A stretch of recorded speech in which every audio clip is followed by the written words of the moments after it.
Thank you. The July 7th, 2020 special meeting of the Roseville Area School Board is hereby called to order. Clerk Anderson, could you please do the roll call? Certainly. Director Chu. Here. Director Johnson. Sorry. Here. Director Shaw. Here. Treasurer Goggins. Here. Chair Bogoszewski. Here. And Clerk Anderson is here. Thank you, sir. Community input. I did receive one item from someone asking to be read during the community input section, as is our current policy under the remote meeting procedures we've been doing. So this is from Karen Henry, who has two students in the Roseville schools. She lives at 1764 Malvern Street in Lauderdale. Michelle, or I will leave a hard copy of this with you before I go so you have it. So here is her statement for community input. Dear board members, it is my understanding that Roseville Area Schools contracts out for 2 or 3 school resource officers, SROs. I would like to know the dollar amount Roseville Area Schools spends on SROs and advocate for that money being spent elsewhere. While national SRO data is conflicting, it is generally seen as a failed approach at best, and at worst guilty of funneling kids into the criminal justice system. I wonder if you have data on how much more frequently these SROs interact with persons of color students compared to their white peers, and if so, how is that data collected and what does it show?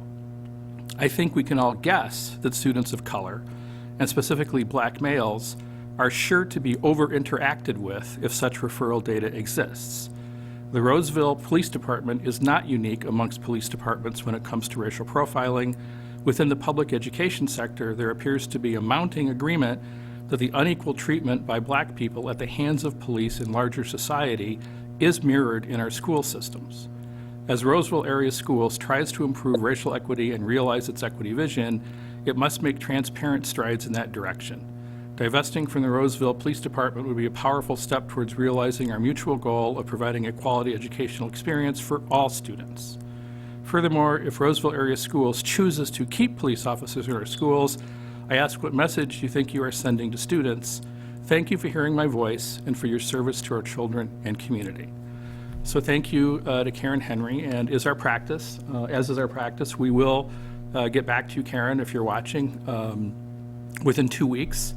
And some of the answers to your questions might even come up tonight in our meeting, so thank you.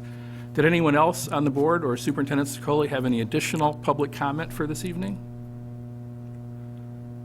Seeing none? I don't have any. Oh, great, thank you.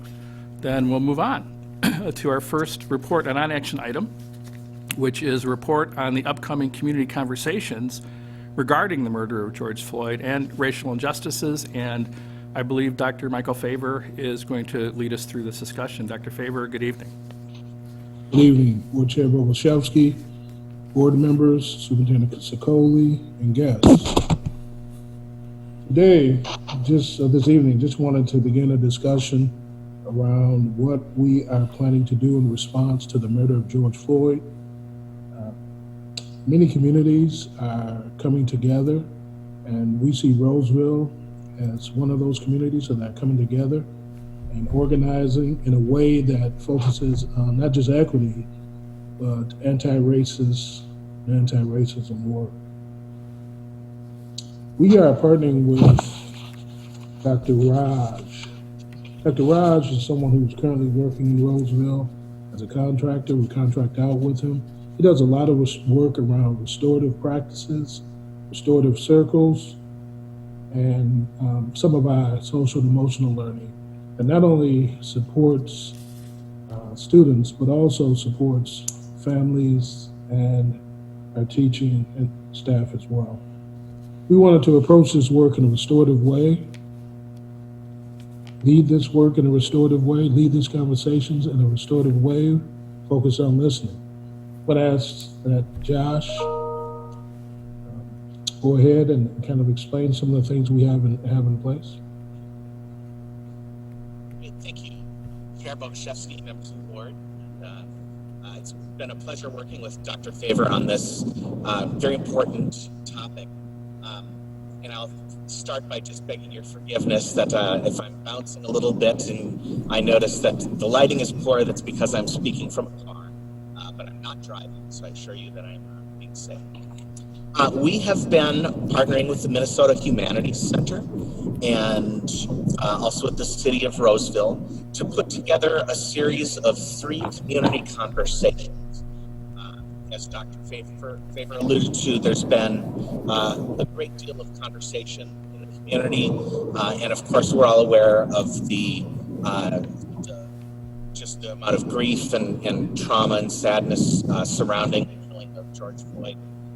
And so the discussion started really with wanting to create a space for our community members to grieve, to share what they're feeling, and to process through that, and also consider how does this time that we are in following the killing of George Floyd and the conversations that are going on around policing, around the use of school resource officers, and around really how do we create a supportive school environment for all students.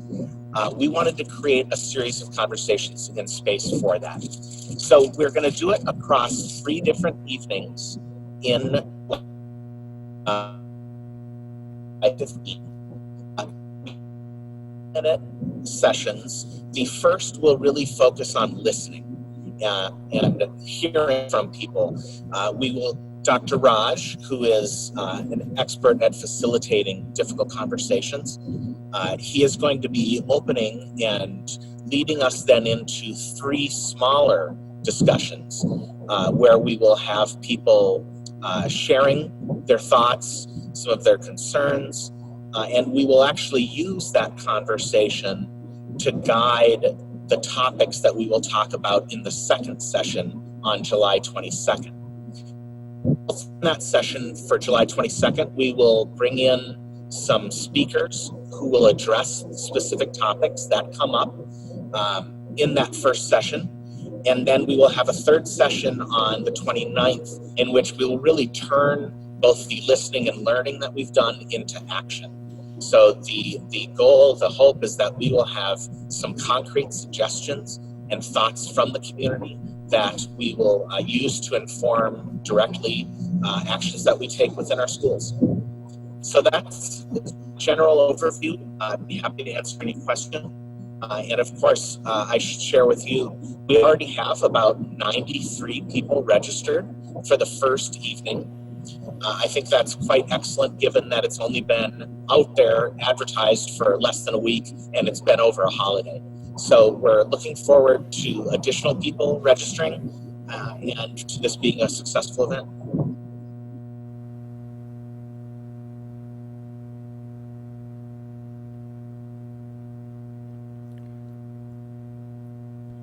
Are there questions? And then, Chair, that's Mike. I don't know if Dr. Favor, if you have any additional things. Thank you, Josh Collins. Will Chair Boguszewski, board members, like to open up for questions if you have any regarding the upcoming event. Thank you, Mike. Kitty, you have a question? Oh, hang on. You're on mute. Kitty. Yeah, thank you. Kitty. I was wondering, you mentioned that we're partnering with the city of Roseville and that anybody from the Roseville School District is invited. Would that be correct? So folks from Falcon Heights, Lauderdale, Maplewood, etc. Is that the understanding? Is that it's entire district wide? Definitely. We may have some people from outside the district that want to participate in the conversation. Partnering with the Humanities Center really broadens our reach, and it's going to help for a deeper conversation. We're excited about that partnership and collaboration with the Humanities Center while Dr. Raj continues to facilitate these difficult conversations. Can you talk about how we're letting folks know about the conversations that aren't part of our parent or student base? Josh, can you handle that one? Yep, I can absolutely speak to that. Chair Bogoszewski, Director Goggins. We are part of our partnership with the City of Roseville involves broad distribution of information about the sessions to the community. Of course, Roseville is not the only city entity that our district resides within, but they are providing us some great assistance in sending messages out to residents.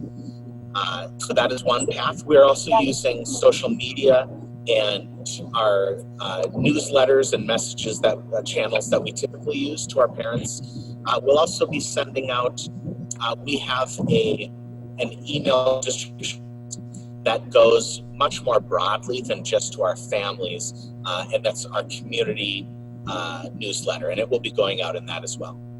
Great. Thank you. Anyone else?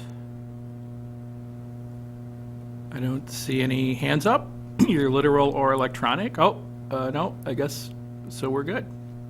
Well, thank you, Dr. Favor, and I'm sure it's going to be a very insightful and informative series of events. So appreciate your help and you and Josh, your leadership in getting this all put together. So with that, we'll move on to our next agenda item, which is the discussion around police liaison officers. And again, I believe, Dr. Favor, you are helping us with this along with Dr. Jenny Lake. So Dr. Lake and Dr. Favor, again, good evening and take it away. So I am actually going to provide some introductory remarks and then turn it over to Dr. Favor and then others to join in. So after the tragic murder of George Floyd, we received approximately 36 emails from former students who graduated in the last half dozen years advocating for the removal of police liaison officers from our schools. Now, obviously, this is an important issue because given the history of police brutality towards people of color, many students, especially Black students, are negatively impacted by the presence of officers in schools. We have a full-time Roseville Police Department officer at Roseville Area High School, and the school district pays for half of the officer's compensation. We also fully pay for the Ramsey County Sheriff's Officer who spends 3 days a week at Roseville Area Middle School. I don't know if we're paying for 60% of this officer's compensation or some lesser amount since the officer may have some summer duties. So in total, the school district is funding approximately one full-time police officer position.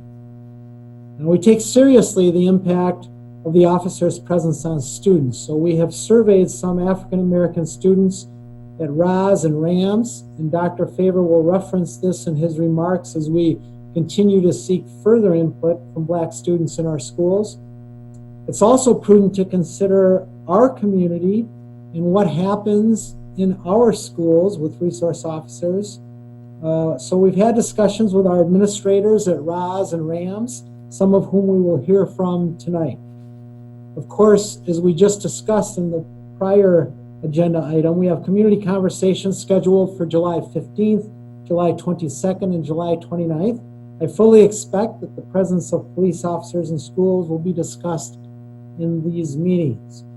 So we look forward to receiving further input on this important topic, which will help our district determine whether to remove officers from schools or keep police liaison officers while continuing to monitor their impact and considering ways to fully serve our students in a positive manner. So with that, I will turn it over. I believe Dr. Favor is next. And Dr. Favor and Superintendent Sicoli, just to add to the numbers, we did receive 35 emails. We also received about half a dozen asking that we actually keep officers. So we have received notices from either students, former students, or members of our community on both sides, although as Dr. Sicoli mentioned, it's to this point, more of them has been advocating for the removal. And maybe just a quick question, because I don't want to lose it, Aldo. So about 1.0 FTE, at some point, I assume we'll be able to, if we need to know what the actual dollar value is that gets paid to Roseville and to Ramsey County? Yes, we can certainly look into that, and I see Dr. Lake shaking her head, so maybe do you mind taking the lead on that, Dr. Lake? And that's all I had. Thank you. No problem. Thank you. Alrighty. Boguszewski, board members, Superintendent Sokoli, guests. This has been a difficult issue to kind of get my head around and get some feedback on. One of the things that I've done is I've done a lot of listening to paying attention to some of the emails, and also I'm a member of the African American Leadership Forum, Leadership Council in St. Paul. It comprises of ministers, community people within St. Paul, and I brought this question to their attention and asked their thoughts as members of faith-based community and policing. There's some police officers that are involved in that forum, and the forum was clear that they wanted SROs in schools. They actually wrote a letter supporting SROs in St. Paul public schools and advocating for SROs in St. Paul public schools. So that leadership forum, led by Tyrone Terrell and many of the ministers in St. Paul, provided some good feedback, good opportunity to dialogue about this issue.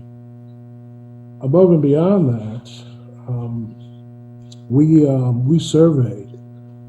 Superintendent Sokoli requested that we survey African American students at the middle school and the high school, and we're continuing to survey them now. Right now, within that survey, combined at the middle school and the high school, one of the questions was for the 2020-2021 school year, what is your level of comfort with having police liaisons in schools? Now, everyone we surveyed was African American student, a current African American student in Roseville. The first, number one was, if you do not want school police liaisons in schools, we got 25% of the students that said that. The actual number, we surveyed a total of 28 students. That's the feedback we have right now. We're continuing to go deeper in that survey. We're continuing to reach out to more students to add to this, but we want to give you some real results. So number one, if you wanted police liaisons in schools, 25% said no. The second question was, does it matter to you to have police liaisons there or not? And we had 61% of the current students said it does not matter. It does not matter whether they're there or not. And then the last one is, would you like to see police liaisons in your schools? And that was 14% said they would like to continue to see. So that's some of the data that came from the students in the survey, and we'll continue to survey other students. And also, speaking from my experience as a principal, speaking from my experience as growing up with police liaisons in schools, one of the things that I want to just make clear, and I'm glad the principals are here today, in many ways I see it as a leadership issue.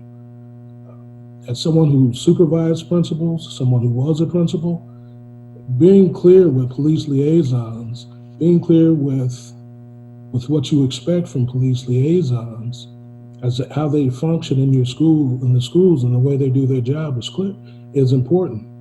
Part of that clarity includes that they're involved in the PD work that happens in the building, especially as it relates to the anti-racist work or the work of racial equity, and understanding special ed and special ed disabilities, and how to work with kids with special needs. Every police liaison that I've worked with in the building was a part of those meetings and that professional development. That was part of the expectation of a police liaison working in the school. So how we responded was essential. What scared me most was if that police liaison was absent and we had to call the police for any situation when you had a street cop come in. It's a totally different mentality. When you have a street police officer come in and work with kids, their lens is not the same as a current SRO in the school who's been through the training, who understands our kids, who our kids have relationships with. So that's my input. Those are some of the things that stand out for me in this discussion.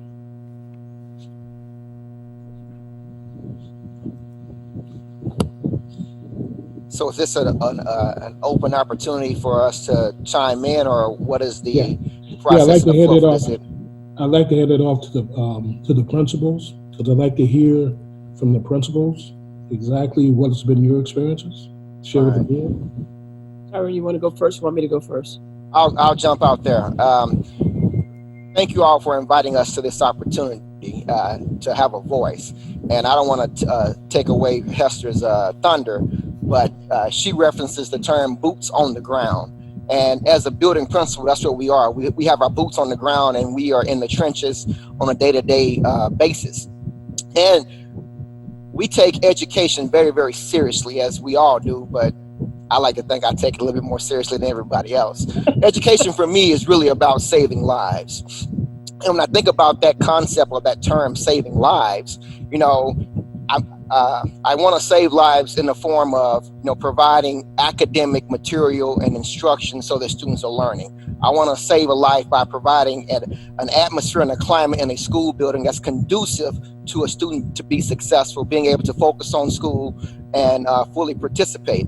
I also want to save lives by utilizing the resources and the supports within a building and within a community in the form of education. To me, teaching and learning doesn't stop. It moves beyond a school building. So when I look at the role of an SRO or the role of a police officer, I view them as a form of education and a resource in the field of education.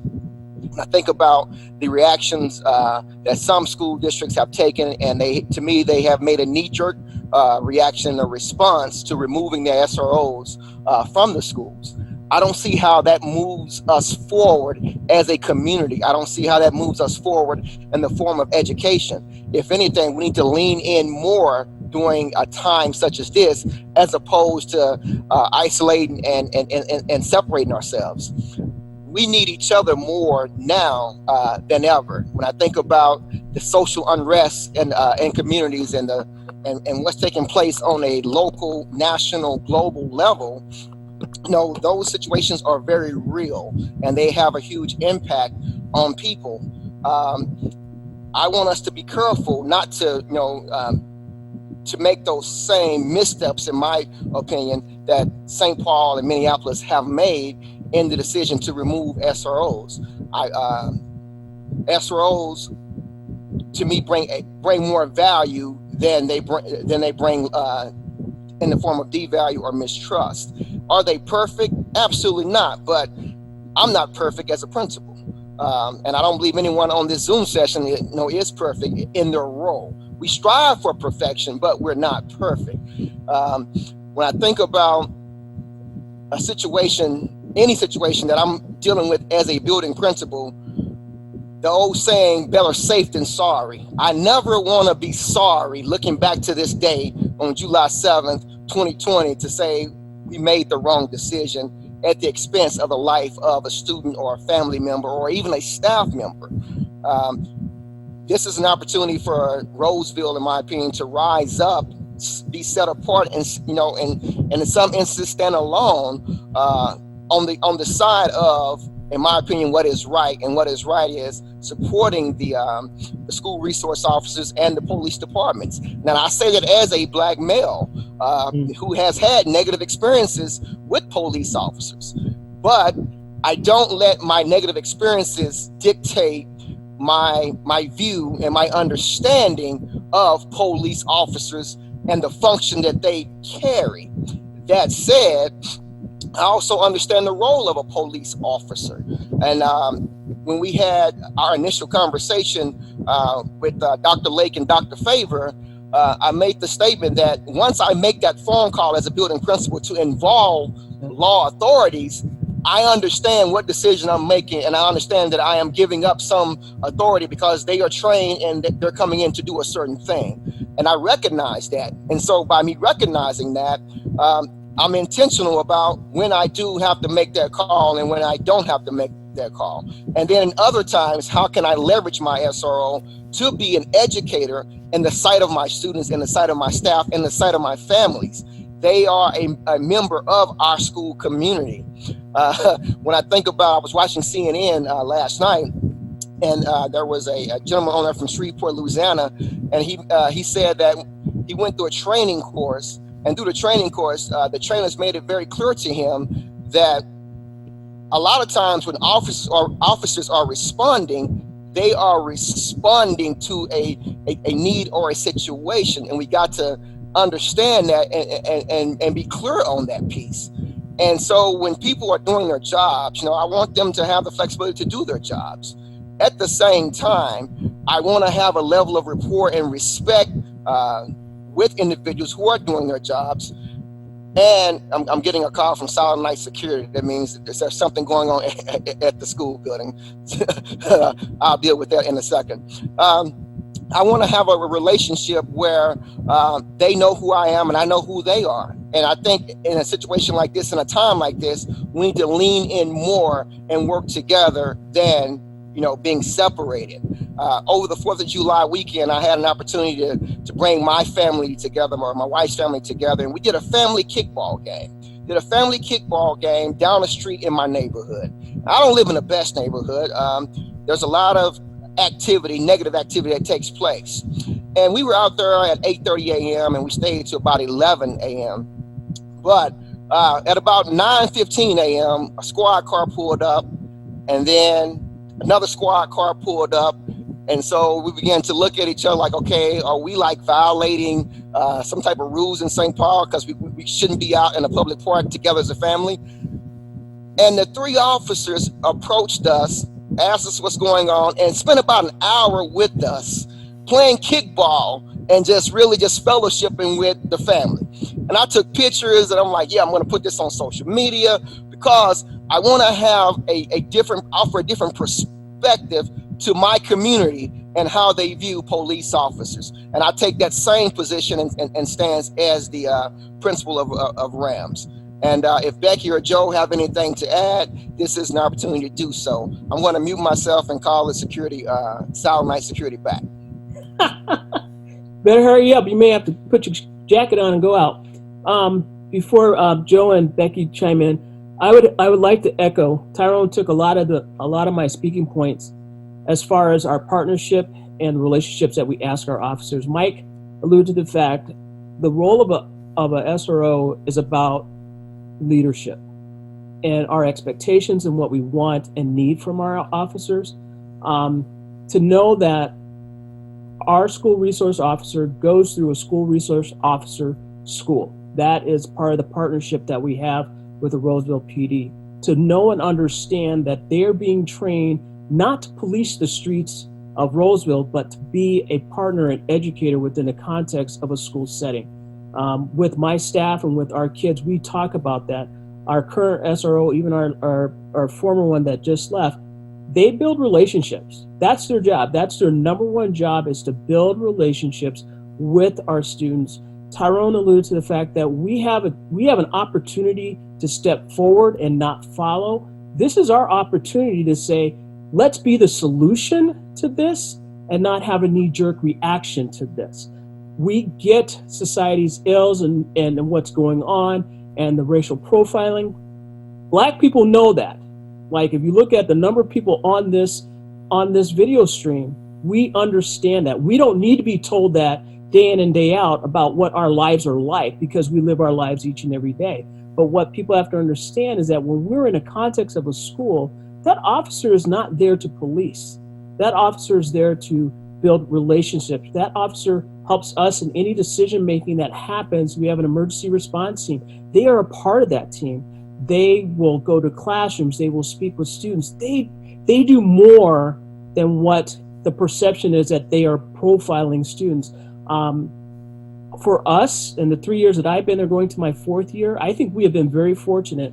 I have been in a number of buildings, and I would say Roz is the second building I've been in, and it's the second high school building I've been in where I would say our SROs are doing what they need to do, building relationships with kids, making sure they know that they are safe, and really they help us in a time of need. But the time of need is when we ask, like, we're not sure, but they also help us keep kids out of the system.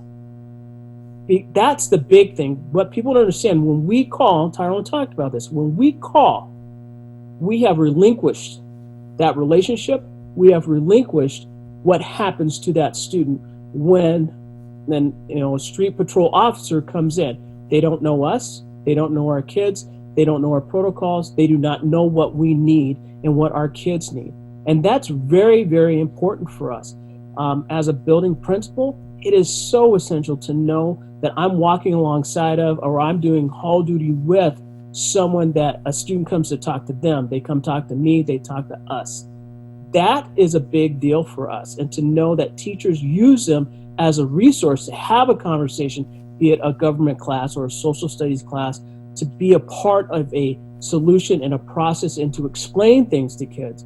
We need to make sure that we're being solution oriented and providing an opportunity to get rid of this divide that is happening.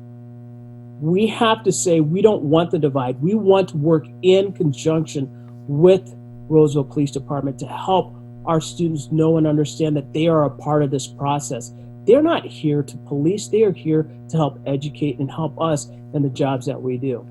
So I will tell you guys, the APs that are on here probably can speak more to this than especially for me, because they work more closely with Officer Reski.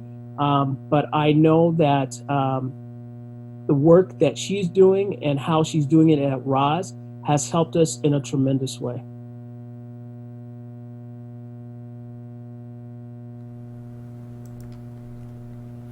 Thanks, Christina. So I think Dr. Perkins had said Joe or Becky might want to say a few things, or you might not, up to you.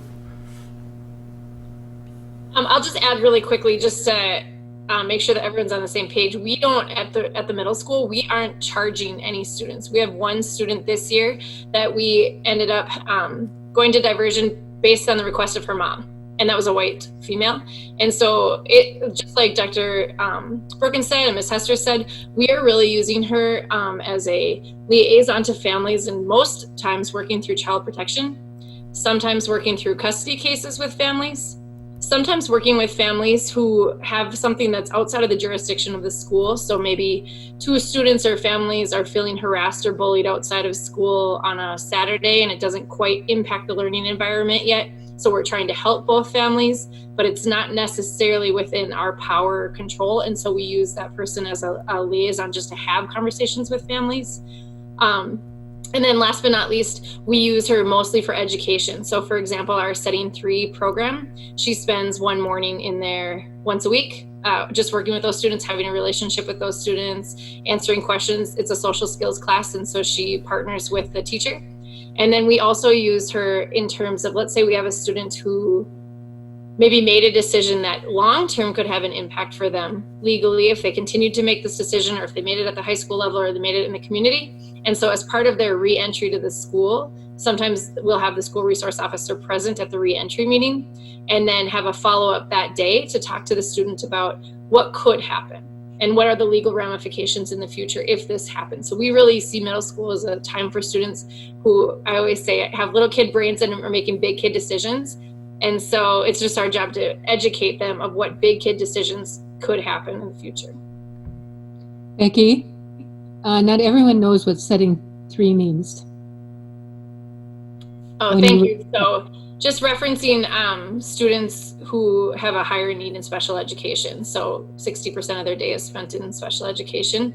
And for us, our police liaison works with our students who have emotional or behavior disorder. Thanks, Becky. And then I'll just Joe, add, 'cause did I you don't want to think add something?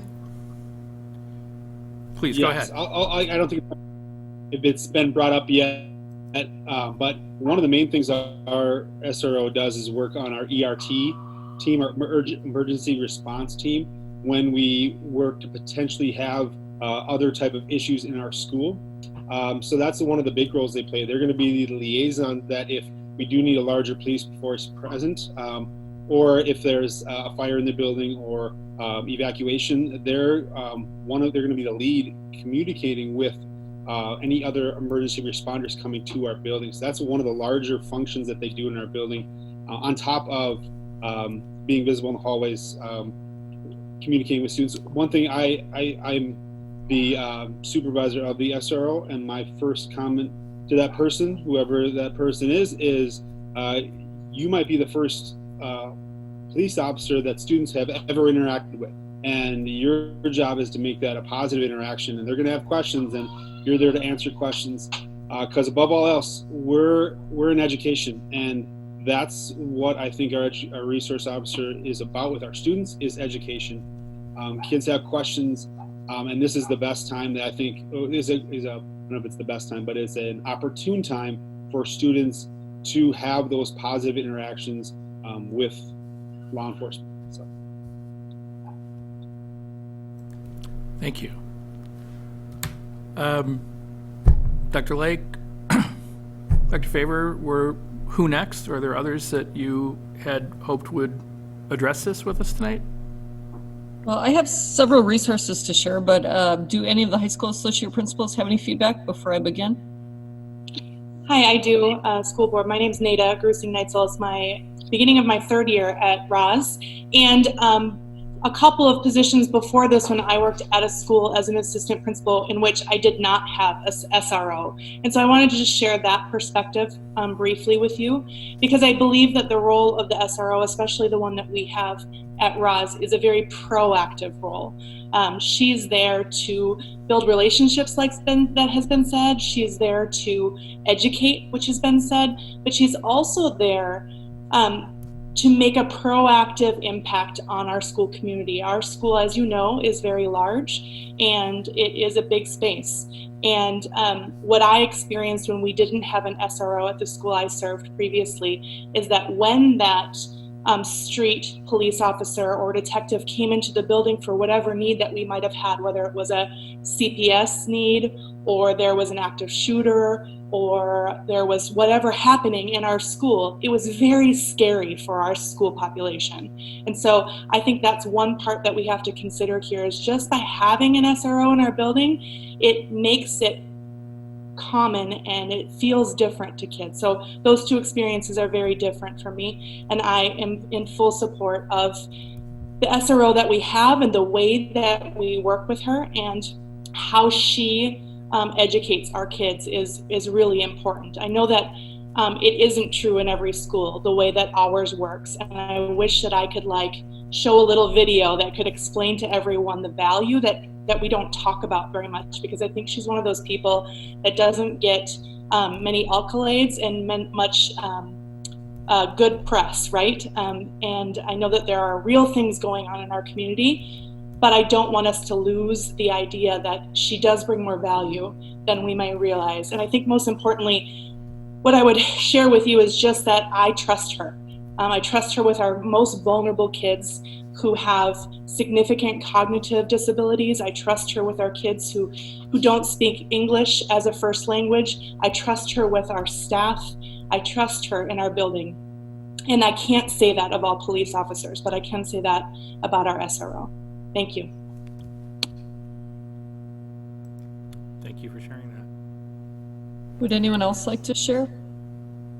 Angie? Sure. My name is Angie Woods. I'm one of the associate principals at Roz. I haven't met everyone on here, so I wanted to make sure that you knew where I was. I have been a part of the district since 2011, so I'm going on my 5th SRO. And I want to say that it has not always been positive. We have done a lot of work. So our current times with George Floyd and our current situation is not why we should be talking about this. We are constantly talking about this. We talk about this every year. We talk about it every time we get a new SRO in our building, because it is on our mind every single day. So I want to put that out there, that we have built a system, we have built protocols, we have built a relationship with our police department that has gotten us to be where we're at today, which is with Officer Reski and having a positive relationship with multiple officers on our force. So this is not just work of this year, not work of when Mr. Philando got killed. This has been years of work with our school district and our police department. I would say that these last 3 officers that we've had in our building have been awesome.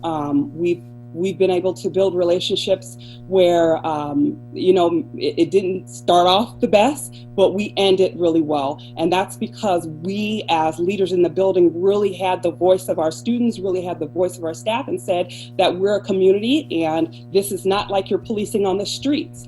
And once they saw and understood that in our building, I think that they were able to grow as officers. Officer Jones, who was our former officer in our building, she will still answer calls for us when Officer Reski is not in the building. Officer Ng, who has never been an SRO in our building, she will come to calls in our building because she comes to our building often to build a relationship with our students, even though she's not an SRO. So there is lots of work that's being done to maintain relationships. Now, like I said, I've been there since 2011, and I have seen some things happen where I was not proud of it. I was not proud of how our police force had interacted with our students or with some of our families. And we sat around the table and we discussed that, and we had frank conversations to make sure that those things never happened again. And I'm so proud to say that in these last 3 to 4 years, it has been nothing but positive. And like I said, I have to keep honing in. It's not because of what's currently happening. It's because we continue to have a conversation every single time we get a new SRO in our building, every single year, every time we have a critical incident in our building, we get around the table and say, how can we do it better? Did we make sure that we did our protocol? We want to make sure that all of our police interaction is have low visibility. We make sure that if they have to interact, there's multiple parties involved before they have to interact. We actually track data, so if there's anybody that wants to see that information, our officers got together and they made sure that they tracked every interaction that they had with a student or a family, and they also tracked all of their positive things that they do with our community. So I have that information if anybody wants to see that, because I think that that's very important for people to see.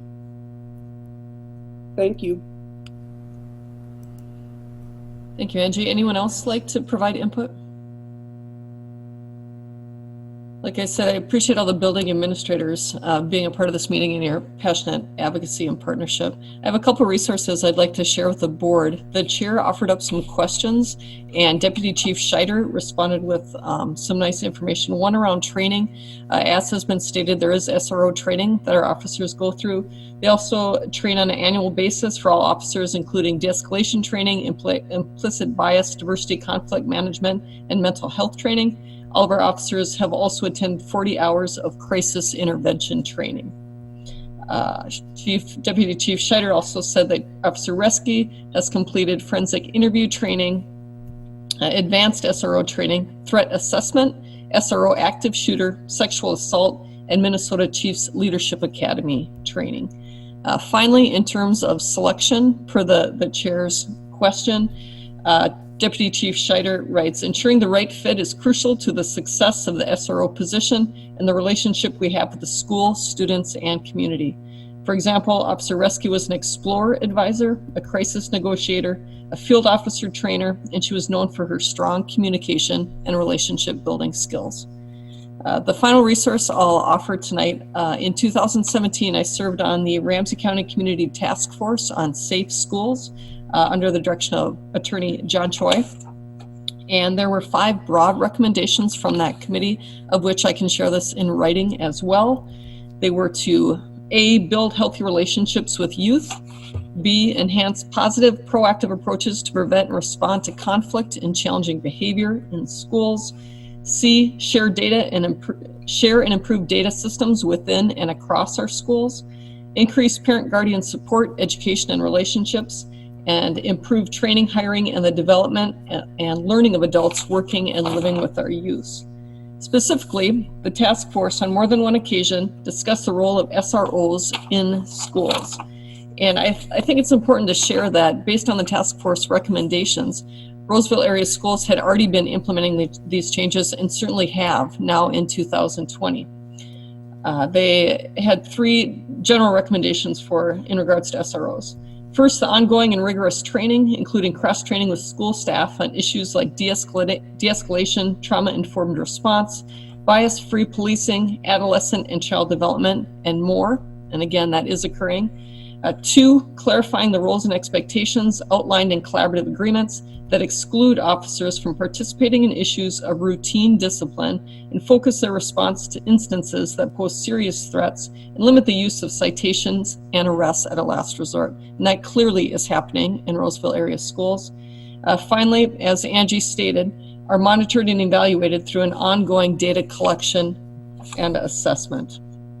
They also have recommendations for the law enforcement in regards to Roseville Police Department, and they also have followed through on all of the agreements and recommendations. With that, I'll turn it back to the chair. Thank you very much. I guess if no other staff or building leaders have anything to add, then I'll open it up to my fellow board members for questions or comments. Anyone? Curtis, you got your hand up first, I think. Dr. Lake, if I could get actually, if you could send a copy of those resources to the board, I just couldn't type fast enough to finish them all. Absolutely. I'll send it to everyone on the meeting tonight. Thank you. Kitty. It sounds to me like we have a mixture of systemic things that we've changed, as well as, well, I suppose it's systemic in a sense too, in terms of the actual officer that we hire. Have we, since we've worked on these systemic changes and built that relationship with the police department, been able to get officers in both locations the whole time that we're pleased with, that we think are really doing that kind of partnership that we're looking for? Or is it so individual dependent that doesn't always work as well as we'd like?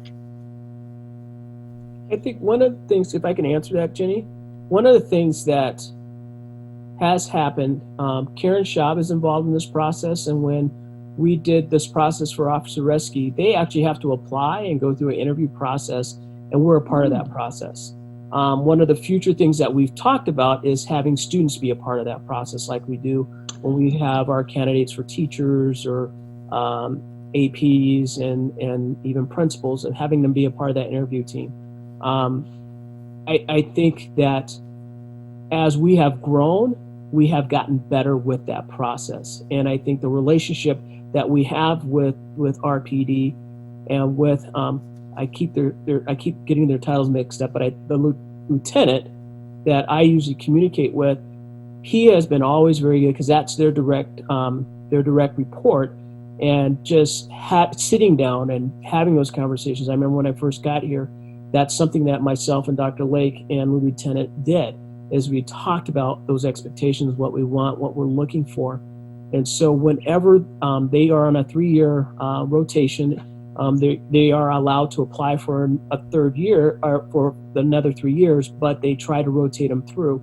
But one of the things we actually try to do, we need to make sure that they can build relationships across generations. We're talking 14 up to whatever the oldest adult is in our building. Being able to build relationships with families, be able to build relationships with families where English is not their first language, build relationships with families that are struggling for a number of reasons. So we have gotten to a spot that the system allows us to land who we need to land.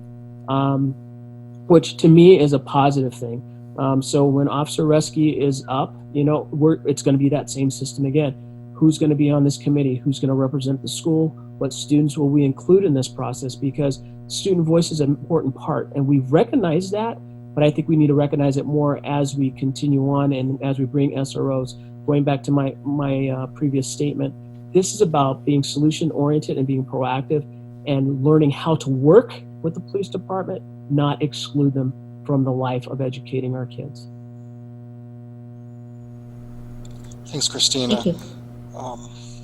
I was going to say that I really value, Angie, what you brought to the conversation about that this is an annual conversation. This is something that goes on all the time, especially when we're changing SROs. You go through this process that, to be honest, I don't think members of the public know. I don't think members of the community know that this oversight is there, that these conversations are occurring. And you referenced data. I think some of that data would be really interesting to look at, how our interactions going with students. I think some of that would be great for the board to see.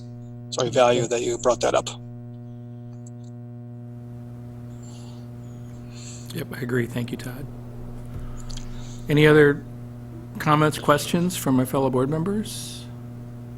Did I correctly understand when we're going to have these community meetings that, let's assume that the school resource officer or police liaison, whatever we call them exactly, I'm assuming if that'll come up in the first meeting. So in the second meeting, would we have some of this wonderful information shared? Because if we on the school board don't have this understanding of the depth of what you're doing, I'm sure many out in the public don't.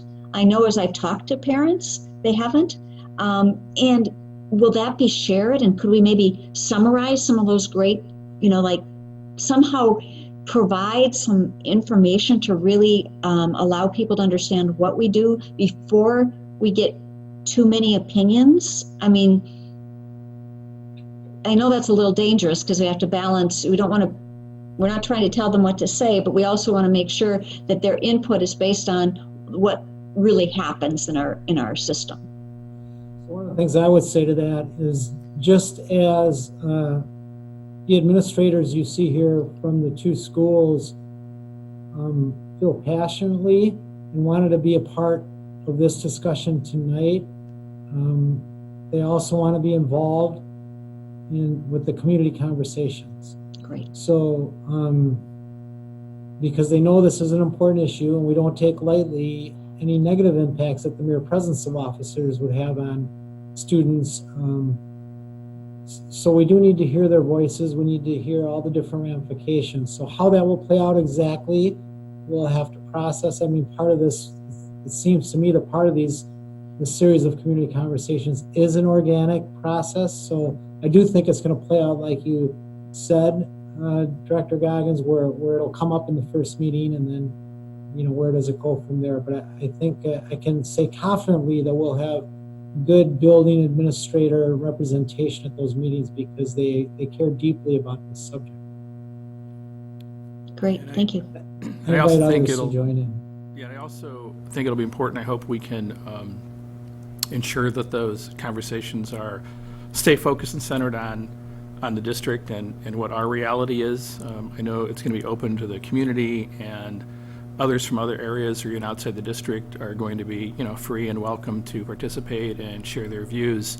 We'll just want to make sure that, we'll want to look at that all through the lens of what's appropriate and real for Roseville area schools, not necessarily a broader world where, again, this has been fascinating and extremely informative for me myself, just hearing some of the differences and uniqueness about what we have happening regarding these folks here in Roseville versus what we're hearing in other areas and other school districts in the state or around the country. Any other thoughts, comments, questions from other board members? Frank?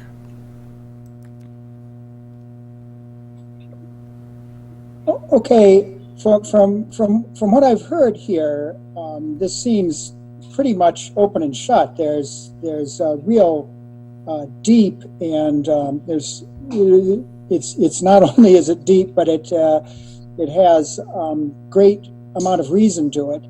Support for this by our principals. I understand that, and I applaud it. The one thing that I find, which gives me some discomfort about an SRO in a building, is the fact that the SRO is armed.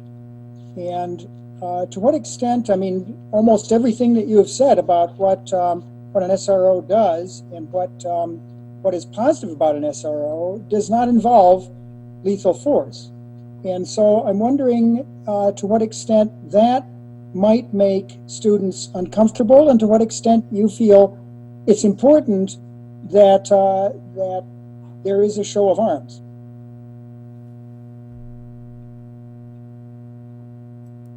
I'm gonna be honest, I've never really thought about their weapon, because what they do overshadows how they're dressed. Does that make sense? Yes, I can see that. It's just that I guess when I have been in a building and sort of passed by an SRO, I'm not seeing what they're doing. I'm seeing how they're dressed, and so that is, it's just, I am not a student. Mm-hmm. And I'm not going through that. I'm not there day to day, mm-hmm. And so it may be that I would get used to it. But it's something I notice, and that's why I'm asking. But I appreciate your answer, Hester. I'd like to speak to that. I'm very aware that I'm very aware that our officer has a gun on them, and that in our building, our officer has a gun safe in her office. I am very aware of that, and that is something that is constantly on my mind. Where I think about that most is when our officer has to come in contact with a student, and that's the job of us as leaders in there to make sure that that does not have to happen. So, for instance, at the high school level, anyone can imagine, right? Like, we're fortunate that fights are going down. But even in a fight situation, our officer's not on scene unless we call them to be on scene. So that is huge for us, and that's growth in the area, right? Because like I said, this has been a process. And so if there is a situation where the administration can't handle that fight, then the officer will come on scene. So I'm aware of that because we had a very intimate situation that happened in our office area where an officer had to assist us with a student that actually had a weapon, and they did not use their weapon, right? Like, so that's once again where we're fortunate because of who we have in our building, and we're fortunate that our law enforcement knows that we can handle our business, right? Like, they trust us to be there. They trust us to take it and handle it before they have to become involved, because once they become involved, they're an officer. And so we know that, and we keep that in the forefront of everything we do. And like I said, that's when it becomes scary to me, is that if they have to interact with a student, if it's not a positive situation, it's a negative situation like a fight or so forth. But we do a really good job of handling that in our building. I would add too that we had a situation while I was supervising lunch with Officer Reski this winter, and I have a student who suffers from multiple different disabilities, and she likes to scare people, and she's a 15-year-old girl that looks neurotypical, but she likes to scare people, and she wanted to go up and scare Officer Reski, and she actually did startle Officer Reski, and it was a great learning opportunity for this student to understand that she can't do that to anyone, but especially not to an officer. And we talked about all the different tools that an officer has, and we use that as a very good learning experience. And that kind of thing happens a lot in schools. So I think it's important that students do see officers in their uniform the way that they are in the community, so that they're familiar with what all that looks like. I've worked in a building where they've also worn like a polo and dress pants and then their belt, and that's also very nice, but it's a different thing for a teachable moment when they're wearing their uniform, and we can teach kids what that looks like and what that means and how that works. So Dr. Shaw, I want to thank you for bringing that up, because one thing we're finding out since we started receiving these emails that although we don't know where we're going to land on this issue, we've already had a lot of discussion. So there continues to be these ideas that we can consider and process with others to strengthen the system further if we were to keep the officers in our school. And I think this is certainly one. Much like Nada just said, it's not an unfamiliar concept to me. I have been a building principal where I have seen officers who didn't have their guns on them. I have seen officers in non-uniform. So again, a potential topic for further discussion. So I appreciate you bringing that up. I agree. I was just going to second what Dr. Sicoli said, and I wrote it down as my follow-ups in terms of communicating with the police department around their expectations and what room we have to negotiate that expectation. So thank you. Any further questions or comments from the board? Mike, I have my hand raised. Okay, Rose, yes, I see, Yeah. I see your blue hand, please. Yeah, so first of all, I want to thank you for all of you who chime in terms of having a way more nuanced discussion and sharing of the role of SRO in Roseville. Like Mike say, you know, this is a learning experience for all of us to hear that. I really appreciate the process so that we are not kind of a knee-jerk reaction around just because everybody's doing it, let's just do it. So I really appreciate the process and the sharing of your personal experience and the fact that we are seeking community input, especially our student input. So thank you for that. The thing that I want to go back to, Mike, you said that we had a public comment that wanted to know more about kind of the cost. So is that something, Dr. Lake, you were going to address now or maybe later? Just wanted to make sure that if there was some figures that is worth noting around the cost of investment in SRO. Yes, it's one of my follow-up items. I'll provide it by the end of the week. Okay, great. Thank you so much. That's all I got. Thanks, Rose. Anyone else on the board? Kitty. I just wanted to thank folks for how long you've been giving serious thought to this and how you've modified it for over the years. It's never really risen to the board level except, you know, the annual contract, but we don't get into detail level. And the amount of really considered and informed reaction and adjusting of the system, not just an individual case, but trying to really change that. I am extremely grateful and proud to be working in this district, and that kind of work is going on. Anyone else? I forgot to say something, sorry. Go ahead, Rose. Yeah, go ahead. Yeah, the only other thing is, I think some of you have brought up, right?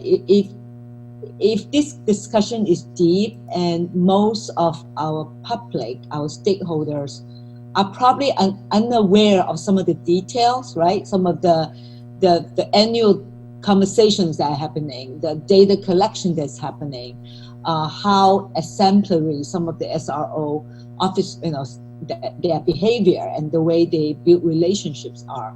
I do wonder, I'm wondering around how can we communicate this better as part of educating. And I thought about, you know, our partnership with the Humanity Center is all about the absent narratives, right? So what are narratives that are missing that might be really helpful as part of building the community for all of us to understand? So just a thought out there. So it's just so interesting to have this conversation, and I really look forward to the community meetings coming up. So thank you. Karen, you have your hand up? Oh, okay. Anything else from board members? Looks like none. Again, back to Dr. Favor, Dr. Lake, or the other staff members here. Any additional thoughts or comments that come to mind before we close out of this part of the discussion? None for me, other than I just am very, very grateful for working with our building administrators. They care very deeply and they're experts in their field. So thank you for being here tonight. Certainly. Dr. Sicoli, any final thoughts from you on this topic? I don't have any. Dr. Favor, did you want to see? Yeah, just want to thank everyone for this discussion. This is an important discussion, and I just want to thank everyone for being involved and the board's willingness to listen.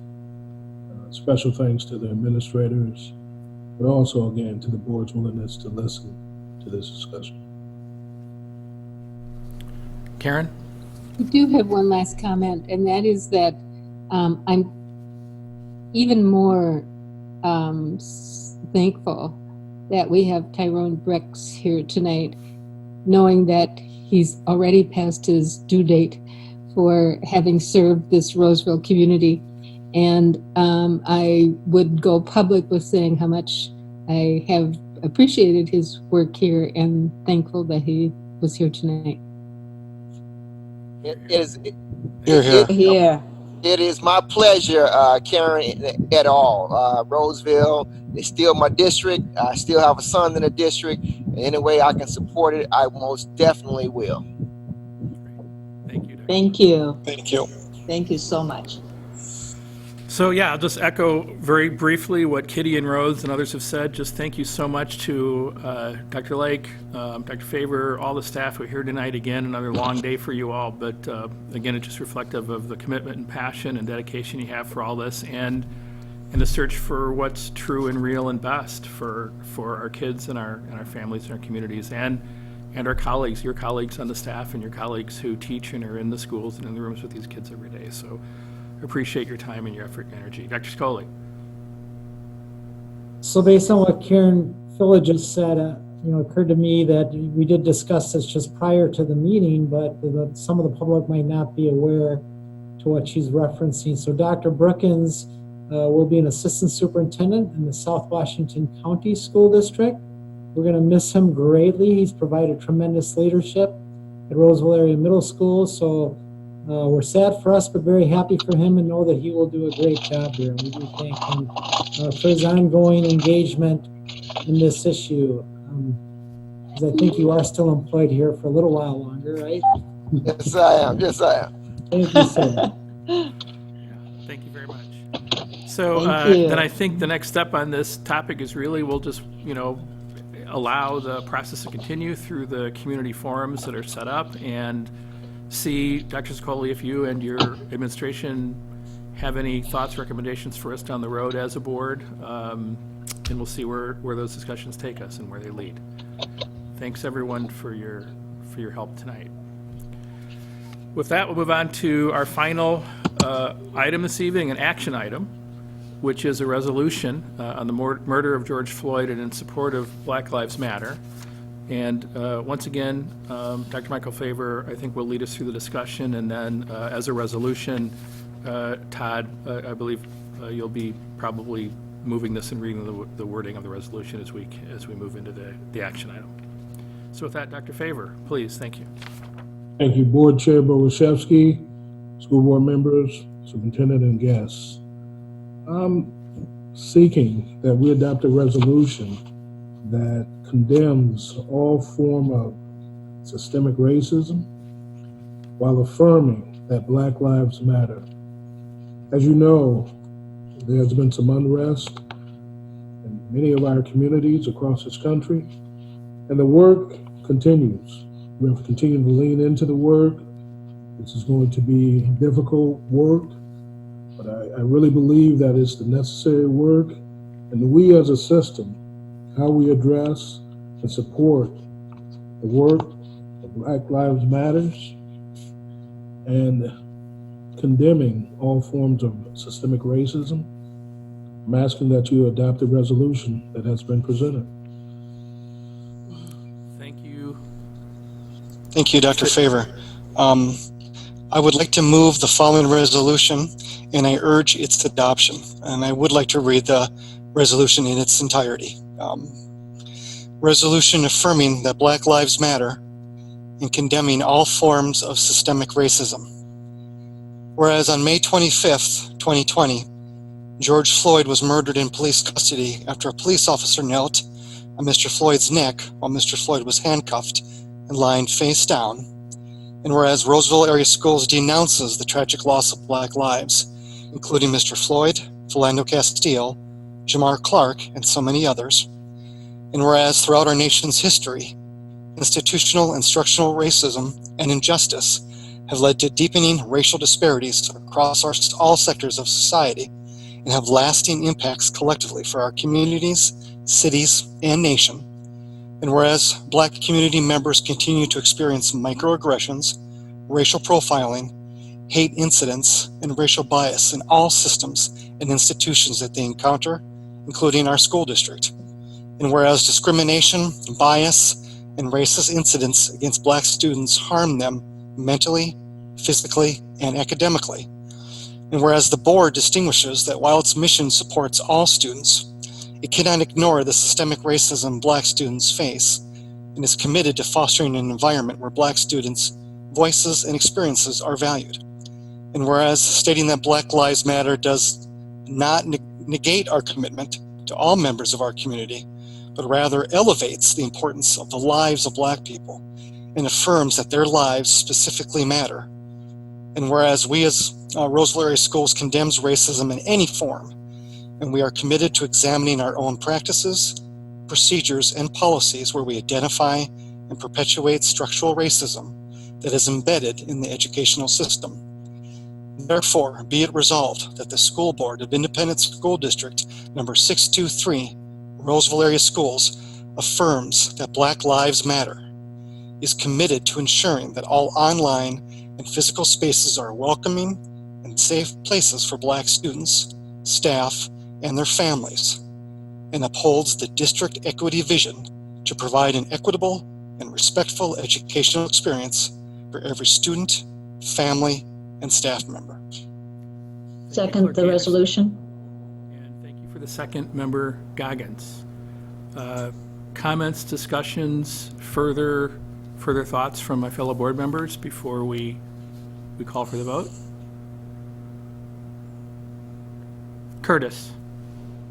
And Rose, I see your blue hand up too. So Curtis first. Oh, that was from before.